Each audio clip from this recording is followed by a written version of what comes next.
নয়, সেবা বিক্রির দর্শন নিয়ে এমআরকের বিক্রয় সম্মেলন অনুষ্ঠিত। সততা ছাড়া ব্যবসায় টিকে থাকা অসম্ভব বললেন এমডি মুজিবুর রহমান বাজম।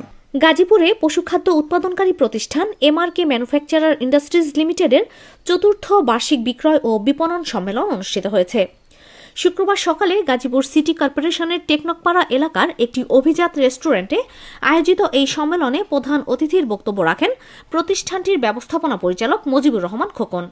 সম্মেলনে বক্তারা খামারি বান্ধব সেবা সম্প্রসারণ, পশুখাদ্যের গুণগত মান নিশ্চিতকরণ এবং আধুনিক খামার ব্যবস্থাপনার মাধ্যমে দেশের প্রাণী সম্পদ খাতকে আরও এগিয়ে নেওয়ার বিভিন্ন দিক নিয়ে আলোচনা করেন। একই সঙ্গে কোম্পানির বিগত বছরের কার্যক্রম, সাফল্য ও ভবিষ্যৎ পরিকল্পনা মূল্যায়ন করা হয়। অনুষ্ঠানে সারা দেশ থেকে আগত বিক্রয় প্রতিনিধি ও ডিলাররা অংশগ্রহণ করেন। প্রধান অতিথির বক্তব্যে এমআরকের ব্যবস্থাপনা পরিচালক মুজিবুর রহমান খোকন বলেন, পণ্য বিক্রি করাই আমাদের মূল উদ্দেশ্য নয়, বরং খামারিদের কাছে সঠিক সেবা পৌঁছে দেওয়া আমাদের আন্তরিক লক্ষ্য।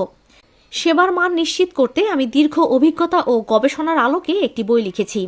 এই বইটি কেউ মনোযোগ দিয়ে পড়লে তিনি ব্যবসা ও খামার ব্যবস্থাপনায় সফল হতে পারবেন। তিনি আরও বলেন, আমরা চাই এই বইটি খামারি পর্যায়ে পৌঁছাক, যাতে তারা পশুখাদ্যের সঠিক প্রয়োগ ও পরিচর্যার মাধ্যমে সফল খামারি হতে পারে এবং দেশের পুষ্টি চাহিদা পূরণে অবদান রাখতে পারে।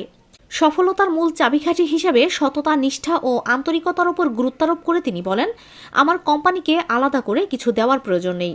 আপনার নিজের উন্নয়ন, আপনার পরিবারের কল্যাণের জন্য নিষ্ঠার সঙ্গে কাজ করুন, তাতেই কোম্পানি এগিয়ে যাবে। আপনি নিজে বাঁচলে, আপনার পরিবার বাঁচলে, এমআরকে আপনাতেই বাঁচবে। এমডি আরও বলেন, আমাদের লক্ষ্য শুধু একটি প্রতিষ্ঠান হওয়া নয়, একটি শক্তিশালী ব্র্যান্ডে পরিণত হওয়া। এজন্য সবাইকে নেতৃত্বের মানসিকতা নিয়ে কাজ করতে হবে। কাজের মাধ্যমে উদাহরণ তৈরি করতে হবে। একদিন এমআরকে হবে দেশের সবচেয়ে বড় ও বিশ্বাসযোগ্য পশুখাদ্য ব্র্যান্ড।